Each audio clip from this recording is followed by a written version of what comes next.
You're watching Let the Quran Speak. Was Prophet Solomon so distracted by his horses that he slaughtered them in anger? Or is the Quran actually telling a very different story? We'll be looking at that as part of our Misunderstood Quranic Verses series. And the chapter we're looking at is chapter 38. The verses are 30 to 33. Dr. Shabir, welcome. Pleasure to be on. So let me read the verse to you, Dr. Shabir. It says, "And to David we gave Solomon an excellent servant. He repeatedly turned back to us. When well-bred, swift horses were paraded before him at dusk, he said, 'I love to love good things out of remembrance of my Lord.' And when the horses disappeared into the distance, he would say, 'Bring them back to me,' and stroke their legs and necks." What is this verse about, Dr. Shabir, and how has it been misunderstood?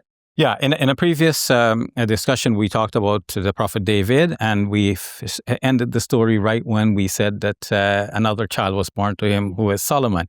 And now this verse continues that story by saying, وَوَهَبْنَا لِدَاوُودَ سُلَيْمَانَ. We gave Dawood Solomon, نِعْمَ الْعَبْد. He was a fine servant and one who is repentant before God. Now, the story continues about Sulaiman now to say that Sulaiman was given fine horses, and he took a certain degree of pride in them naturally, but he was also thankful to God. So he said, declaring to God, or just declaring in public, I love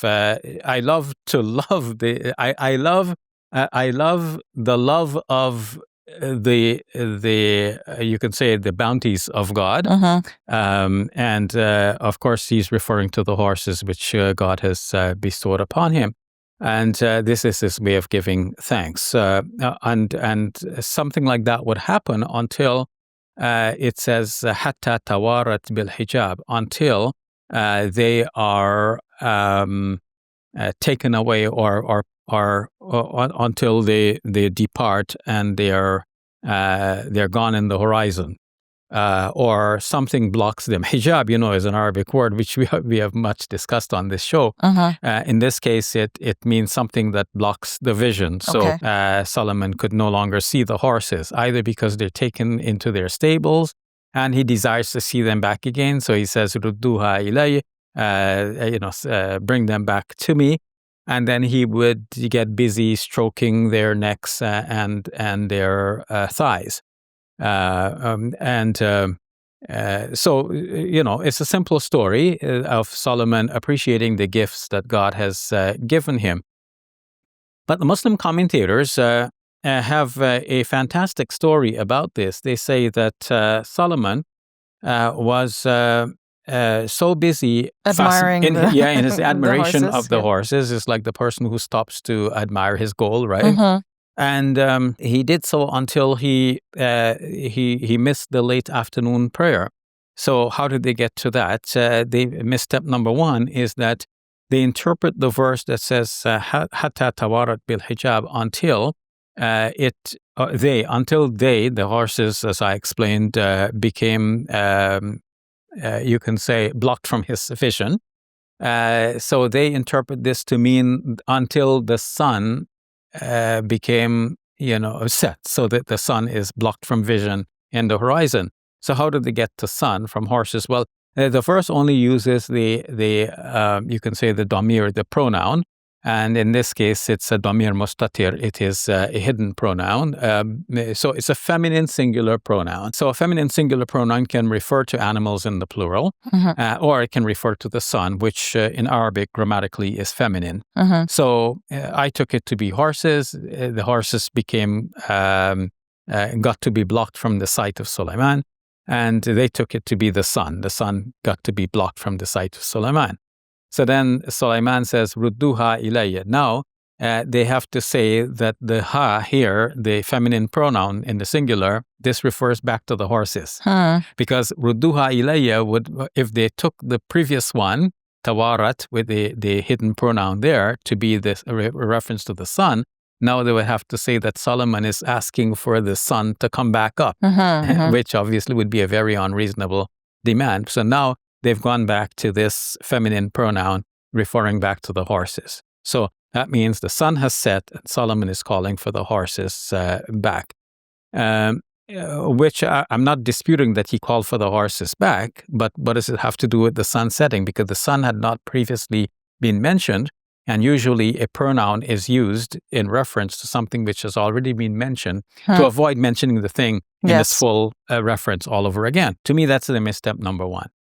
Second, they are assuming that Solomon had prayer time similar to ours. So, interesting. For us nowadays, like we have to be vigilant about the Asr prayer, especially in the winter months when the time for it is very short, because the day is generally shorter. And, if you don't keep your mind on it, then you can be busy with work. And then the next thing you know, you've missed the Asr prayer, right? So they're imagining that Solomon had prayer time similar to ours. And so with his admiration for his horses, he missed his Asr prayer. A third misstep is there as well, in that the word mas in Arabic simply means to rub or to wipe. And it's from that word we get masih in the Arabic, which means to anoint a person. And the Hebrew is Mashiach. So HaMashiach is the anointed person. That is a reference to the kings and judges of Israel. When they were inaugurated in office, their heads were rubbed with oil in public as a mark of their inauguration. It just simply means to rub or to wipe. But they took it, so we might understand if he, if he's wiping his horses with, he would understand he's stroking them with his hand on their necks and on their thighs. And anyone who has been around horses know that it's natural. It's pleasurable. It's pleasurable just to to feel. You can't rub against the grain, obviously, right? You go with the direction of the hair. And it just feels good to do that. You don't need to read anything more into it than that. But the commentators read into it that he did this with his sword. So what was he doing? He was chopping off the necks, or at least slashing their necks and their thighs with his sword.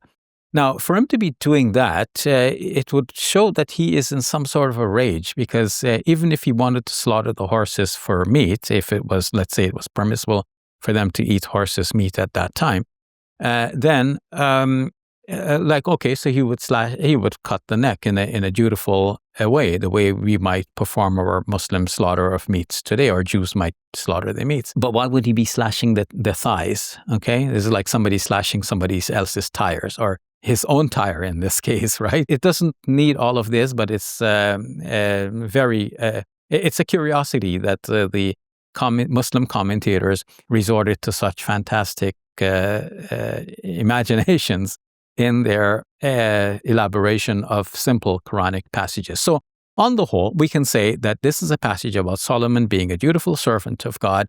He has bounties, in this case horses, and he is thankful to God for God's bounties. And even when the horses are taken away out of his sight, he wants to see them back again and to appreciate. It shows that we can appreciate good and fine things in life and give thanks to God for the blessings that he has given us. All right, we'll leave it at that. Thank you, Dr. Shabir. You're welcome. Assalamu alaikum. Welcome to Muslim Media Hub, the new home of Let the Quran Speak. Here we spread positivity and good. We help people experience the beauty of Islam and help them appreciate and understand Muslims. This beautiful building we purchased at cost $2.3 million.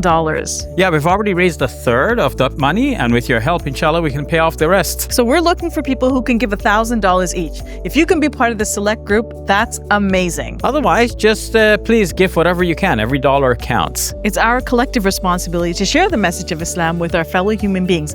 Please help us continue this good work. It's a sadaqah jariyah, something that will continue to be a benefit to the Muslim community long after Safiya and I are gone.